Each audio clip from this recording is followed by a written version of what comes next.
Hi everybody, Happy New Year's. Are you ready to start that business that you've been dreaming about? Don't procrastinate any longer. Let's get that business started. 8 steps to starting your own business. Step 1, decide what it is that you want to do. Do you have a hobby, a passion? Do you like helping people? Do you want to make products, or do you want to provide a service?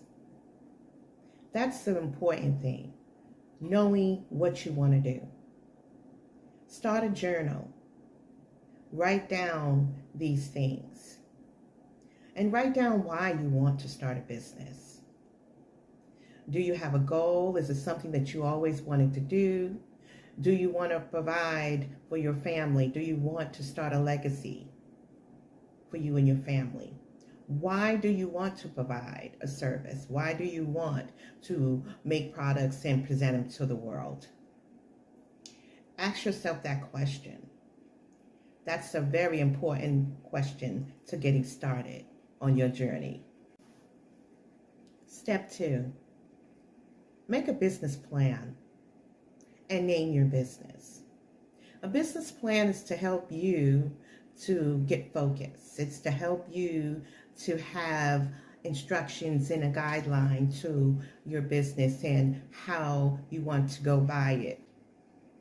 Name your business. Name something that you have a passion for, so if it's like soaps and things, or glory candles, or whatever that you decide that you want to do.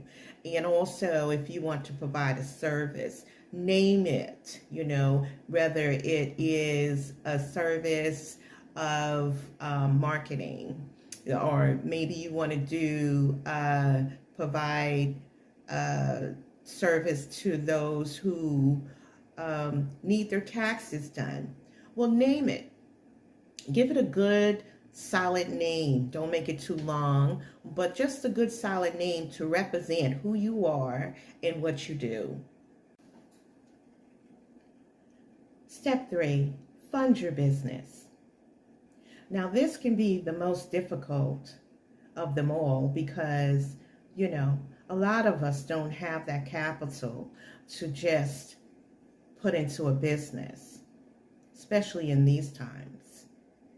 So see if that you can take a loan out, or if you have family members that can help you, or if you're working, try to put some aside towards your business. It doesn't have to be a lot.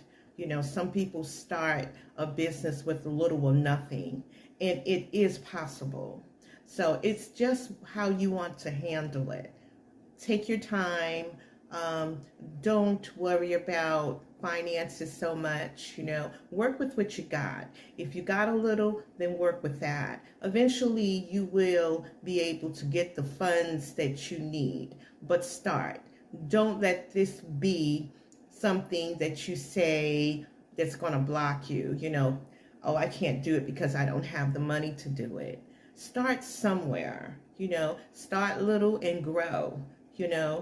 Plant that seed, and water it slowly. You'll get to where you want to go. Step 4, you're going to want to get a business address. You are going to need also a business phone number. You're going to need a business email address. This is very, very important. And you will need a website. Now, I am telling you this because I made the mistake of using my personal address as my business address, and also my telephone, number and an email address. This is kind of not okay because when you, want to apply for a loan, or if you want to get a credit card for your business or anything, they're going to do a search on your business. and your business information cannot be the same as your personal, or they're going to deny you. It's happened to me. So I don't want you to make the same mistakes that I did, and that is why I want to inform you to make sure that you have a separate address, phone number, and email address for your business. I will put all the information in the description box to give you some guideline as to how you can obtain a virtual address, and how you can get a email address, a professional email address, and phone number. Now, I started with Wix. I got my website through them, and they offered also an email address. It was a professional email address, and it didn't have Gmail on it. Gmail is a no-no. It's good for personal, but it's not good for business. So you want to present your business as being legit. You want it to not look like, oh, it's just a hobby, or it's not really, a serious business. So you want to look presentable, in business, and you want to look like you are a professional business. So you're going to have to do these steps in order for your business to, not only look the part, but be the part. Step number 5, register your business. Now, this is completely up to you. I mean, some people start off as sole proprietor, and there's nothing wrong with that. But I encourage you to do LLC, which is a limited liability corporation. And the difference between a sole proprietor and an LLC is that sole proprietor is combining your personal assets. Well, God forbid, that something happens and someone wants to sue your company. Well, if you are a sole proprietor, then you're going to get sued, which means your personal assets would be tampered with. I didn't like that idea. I wanted to keep it strictly business, just in case. I'm just saying, you want to cover yourself. You want to cover your personal assets, and you want to make sure that you don't have to worry about those things, just in case something like that should happen. Well, God forbid, right? All right, so the LLC is going to protect your business. It's going to protect you, especially your personal assets. So if something like that should happen down the road, where someone, wants to, sue you or take a claim against you, it will only affect your business, which means your personal assets will have nothing to do with your business assets. And I like that idea. It's a sort of an insurance and a protection, against, anything happening to your personal assets. So that's up to you, though, depending on whether you want to be a sole proprietor in the beginning or you want to start out with an LLC. Now, years ago, I started out as a sole proprietor. That's because I didn't understand, what these different titles meant. And when I started researching and realized, wow, something had happened in my business, and me being a sole proprietor, I could have lost my personal assets. And so that's when I jumped to LLC and decided to stay there. Now, there are other titles as well, and they're all reflected upon how you pay your taxes and all that stuff also.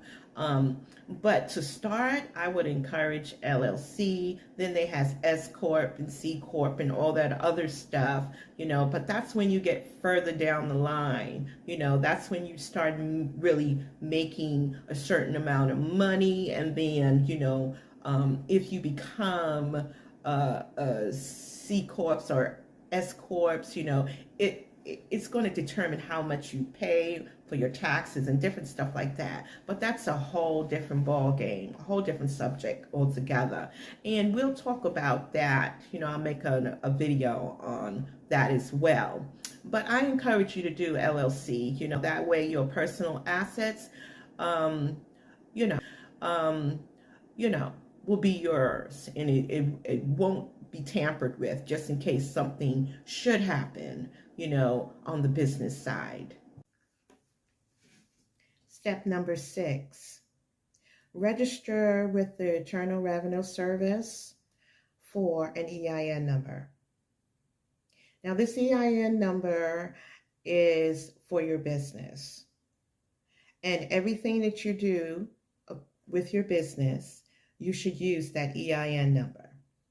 Never use your Social Security number. I mean, there are times when you may have to use your Social Security number for identification for yourself. But as far as your business is concerned, that EIN number represents your business, and it is used for your business like a Social Security number. So make sure that you register with the IRS for that. And it's very simple. Sometimes you could just call up. I'll leave the telephone number in the description below. And what you can do is just call them and says, I started a business and I would like an EIN number. Most of the time you will get it right away. They'll give it to you over the phone. Then they'll send you a letter out with a little certificate with your EIN number on it as well for identification, that you may need that, because everybody asks for that, especially when you're established business. They want to know, do you have an EIN number? Also, make sure that you register with the Secretary of State.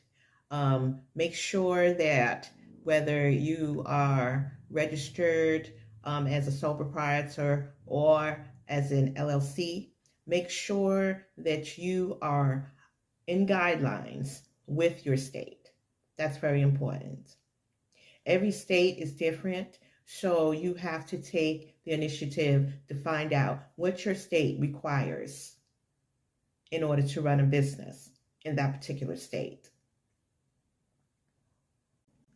Step number 7, make sure that you apply for a business license.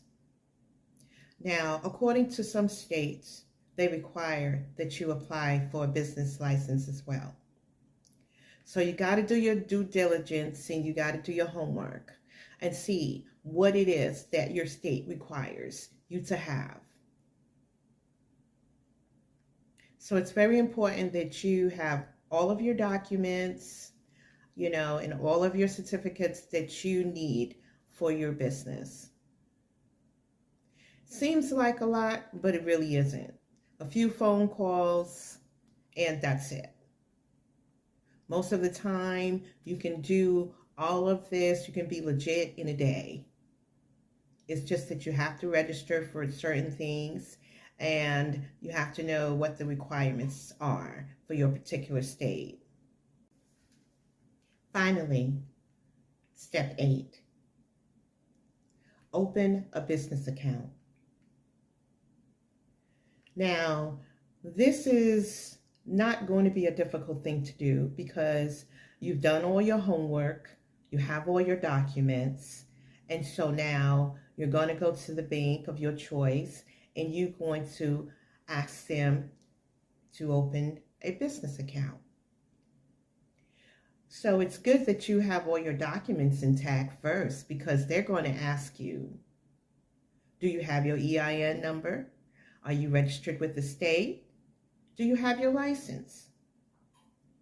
And you're going to have to present all of that stuff to them before they can open up a business account for you. They're going to put your business account into your EIN number. So now that you have all 8 steps to how to get started with your business, you're on your way. And that's the most difficult part right there. Just getting all of that done. And once you get all that done and get all your documents in the mail and get, everything that you need, you can get started. Whatever business that you decide that you want to do, just do it. Okay? There's going to be challenges. I am not going to tell you that, hey, it's going to be a piece of cake, because nothing is a piece of cake. Life isn't a piece of cake. Okay? We have challenges, and we got to go through situations in order to learn and to become the greatest version of ourselves. So yes, we have to understand, hey, we're going to go through some things, but in the process of going through it, we're going to learn how to be better at what we do. And so that's what it's all about. Knowing that, hey, we have a business now, we're open for business, we've done everything right, now we got to present our business to the world. And if obstacles should come, be prepared. Be prepared for them, because they're only going to make you greater. So I am excited for you. And I want to wish you the best in your business. And I'm going to be coming on here, bringing more content so that you can improve your business, so that you can be a success, so that you can be happy with what you are doing for yourself and for your family, so you can be encouraged and not give up. Please don't procrastinate. This is 2022. Let this be the year that you are going to soar. This is your season to become the greatest version of yourself. Be encouraged and keep on stepping on. Don't stop. No matter what happens, keep on moving, keep on soaring, keep on reaching. Okay, this is your season for greatness. Plant those seeds and watch them grow. See you next time. God bless.